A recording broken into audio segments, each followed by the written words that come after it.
بہت سارے لوگ چھوڑ کے جا رہے ہیں. کیا سمجھتے ہیں یہ جو لوگ ہیں یہ ان کے صاف ہو کے پھر دوبارہ پیپلز پارٹی اور دیگر پارٹی میں آ سکتے ہیں یا نہیں آ سکتے؟ بھائی یہ غیب کا علم کی بات ہے، کسی پیر فقیر سے پوچھنا. میں گناہ گار آدمی ہوں یار. پٹیل صاحب سینئر آدمی ہے، سینئر آدمی. میرا سوال یہ تھا کہ اگر یہ انفٹ ہے تو اسے جو ہے سیاست میں آنے کا کوئی حق نہیں ہے، تو اس سلسلے میں آپ کیا اقدامات کریں گے؟ مجید نظامی صاحب بڑے سینئر، سوری مجید عباسی صاحب بڑے سینئر ہمارے صحافی ہیں. میں نے تو لڑکپن سے ان کو صحافت میں دیکھا ہے. ان کا سوال بھی بہت اچھا ہے.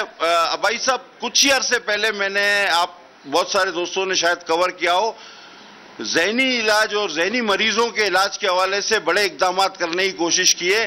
ہم نے 1166 ایک لائن بھی رکھی ہے کہ جو ذہنی مریض ہو وہ فون کر سکتا ہے، ہیلپ لے سکتا ہے.